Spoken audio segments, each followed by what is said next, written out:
የሰው ልጅ የተረጋጋና ሰላማዊ ህይወቱ በአንድ አጋጣሚ ብቻ ወዳልታሰበ አቅጣጫ ሊቀየር ይችላል። ሰላም ውድ ቻናላችን ቤተሰቦች፣ ዛሬ የመጣሁት በአንድ አስደናቂ የፍቅር ፊልም ነው። ባለታሪኮቻችን ሊዮና ፔጅ ይባላሉ። ፔጅ ከሀብታም ቤተሰቦቿ ወጥታ የራሷን ህይወት የጀመረችው ከሊዮ ጋር ከተገናኘች በኋላ ነበር። ሁለቱ እጅግ በጣም የሚፋቀሩ ጥንዶች ናቸው። ነገር ግን ግንኙነታቸውን የፔጅ ቤተሰቦች አይደግፉትም ነበር። በዚህም ምክንያት ቅንጡ ኑሮዋን ትታ ምንም ከሌለው ሊዮ ጋር ሆነች። ሰርጋቸው እንኳን ያለምንም ድግስ በትንሹ ከጓደኞቻቸው ጋር በደስታ የተደረገ ልዩ ትዕይንት ነበር። አንዳቸው ለአንዳቸው የገቡትን የቃል ኪዳን መሐላ በሬስቶራንት ወረቀት ላይ ጽፈው በማንኛውም ውጣ ውረድ ውስጥ እስከ መጨረሻው አብረው እንደሚሆኑ ቃል ተገባቡ። ነገር ግን ህይወት ሁልጊዜም እንደታሰበችው አትሄድም። በአንድ ቀዝቃዛና በረዶ በሚጥልበት ምሽት ሊዮና ፔጅ መኪናቸው ውስጥ ሆነው በደስታ እየተሳሳቁ ሳለ አንድ ትልቅ የጭነት መኪና ከበስተጀርባቸው በኃይል ወጥቶ ይጋጫቸዋል። የመኪናው መስኮት መሰባበርና የፔጅ በመኪናው መስኮት በኩል ተወርውራ መውጣት የዚያን ንጹህ የፍቅር ታሪክ በአንድ ሰከንድ ውስጥ ቀየረው። ከቀናት የኮማ ውስጥ ቆይታ በኋላ ፔጅ አይኖቿን ቀስ አድርጋ ገለጠች። ሊዮ በደስታ ብዛት ፈጣሪውን አመሰገነ። ነገር ግን ፔጅ በድንጋጤ ወደ ኋላ እያፈገፈገች የሊዮን ልብ የሚሰብር ጥያቄ ጠየቀችው። ለመሆኑ አንተ ማነህ አለችው። ፔጅ ካደጋው በኋላ ብርቱ የጭንቅላት ጉዳት ደርሶባታል። ዶክተሮቹ ሊዮን እንዳረዱት ከሆነ ፔጅ የአጭር ጊዜ ትውስታዋን ሙሉ በሙሉ አታለች። የባለፉት ሙሉ 5 ዓመታት ታሪኳን፣ ከሊዮ ጋር መተዋወቋን፣ ማግባቷን፣ የህግ ትምህርቷን ትታ ወደ ስነ ጥበብ መግባቷን ሁሉንም ነገር ጨርሳ ረስተዋለች። ፔጅ አሁን የምታስታውሰው የሁለተኛ ደረጃ ትምህርት ቤት ውስጥ እንዳለች፣ ከቤተሰቦቿ ጋር እንደምትኖርና ከቀድሞ እጮኛዋ ከጄሬሚ ጋር እንደታጨች ብቻ ነው። ይህንን የሰሙት የፔጅ ባለሀብት ቤተሰቦችም ወዲያውኑ ሆስፒታል ድረስ መጡ።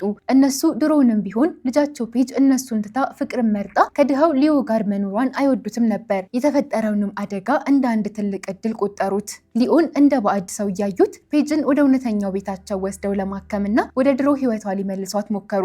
ሊዮ ግን አልፈቀደም። የዶክተሩን ምክር በመከተል ፔጅ ትውስቷ እንዲመለስ ወደ ቀድሞ የጋራ ቤታቸውና ወደ ለመደችው ህይወት መመለስ እንዳለባት ተከራከረ። ፔጅም ምንም እንኳን ሊዮን ባታውቀውም በህግ የተጋቡ መሆናቸውን የሚገልጽ ሰነድ ስላየች እስኪ ልሞክረው በማለት ከሊዮ ጋር ወደ ቤታቸው ለመሄድ ተስማማች። ፔጅ ወደ ቤታቸው ስትመለስ ሁሉም ነገር ግራ ሆነባት። የራሷን ልብሶች እንኳን መልበስ አልቻለችም። ድሮ በጣም የምትጠላውን የስጋ ምግብም መመገብ ጀመረች። ሊዮ በአድናቆት አንቺ እኮ ቬጂቴሪያን ነሽ፣ ስጋ አትወጂም ይላታል። እሷ ግን የትኛው ማንነቷን እንደምትከተል ጨርሶ ጠፋባት። የራሷን የጥበብ ስቱዲዮ ስታየው ያን ያክል የምትደክምበትን ሰዓትና የትሪቡን ታወር ቅርጻ ቅርጽ ስራዎቿንም ማስታወስ አቃታት። ይባስ ብላ በሙዚቃው ድምፅም መረበሽ ጀመረች። በዚህ መሀል የእህቷ የሰርግ ዝግጅት ስላለ ፔጅ ከቤተሰቦቿ ጋር ጊዜ ለማሳለፍ ወደ ወላጆቿ ቤት ትሄዳለች። እዚያ የተደረገ የራት ግብዣ ላይ ግን ያልተጠበቀ ነገር ተፈጠረ። የቀድሞ እጮኛዋ ጄሬሚ መጣ።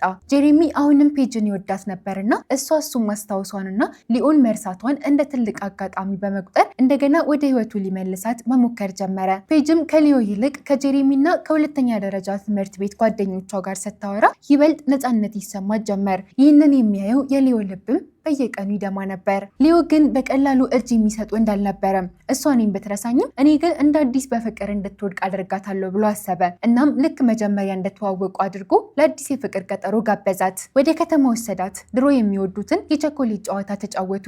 በበረዶ ውስጥም እየተሳሳቁ ሮጡ። ሌሊት ላይ ወደ ሐይቁ ሄደው አብረው ዋኙ። ፔጅ በሊዮ ቅንነትና ልዩ ባህሪ ልቧ መቅለጥ ጀመረ። በትውስታ ሳይሆን በአዲሱ ማንነቷ ሊዮን መውደድ ጀመረች። ነገር ግን የእህቷ ሰርግ ቀን ሲደርስ ነገሮች ተበላሹ። የፔጅ አባት ሊዮን ለብቻው ጠርቶ ልጄን ተዋት፣ የሕክምና ዕዳዎቿን ሙሉ በሙሉ እኛ እንሸፍናለን በማለት በገንዘብ ሊያታልለው ሞከረ። ጄሬሚን በበኩሉ ሊዮን እያበሳጨው ሚስትህ እኮ እኔ ጋር መታ ነበር እያለ ሊያናድደው ይሞክራል። በመጨረሻም ሊዮ ራሱን መቆጣጠር አቅቶት ሰርጉ ላይ ጄሬሚን በቦክስ መሬት ላይ ጣለው። ፔጅ ይህንን ስታይ በጣም ደነገጠች። በሊዮ ላይ ያላት እምነትም ተሸረሸረ። ሊዮም ምንም ያክል ቢታገል ሚስቱ መልሶ ማግኘት እንዳልቻለ ይልቁንም እሷን እያሰቃያት እንደሆነ ተረዳ። እናም አይኖቹ በእንባ ተሞልተው እውነተኛ ፍቅር ማለት ማሰር ሳይሆን መልቀቅ ነው በሚል መርህ ፍቺውን ፈርሞ ከህይወቷ ሙሉ በሙሉ ወጣ። ሊዮ ከሄደ በኋላ ፔጅ ወደ ህግ ትምህርቷ ተመለሰች። ነገር ግን በአጋጣሚ አንድ ቀን መንገድ ላይ ድሮ በጣም የምትወዳትን የቅርብ ጓደኛዋን ዲያንን አገኘቻት። ቤተሰቦቿ ግን ይህቺን ልጅ አታውቂያትም ብለዋት ነበር። ፔጅ ግን ዲያንን ስላስታወሰቻት ለመሆኑ ድሮ ከቤተሰቦቼ ጋር ለምን ተጣላው ብላ ስትጠይቃት ዲያን ትልቁንና አስደንጋጩ ሚስጥር ነገረቻት።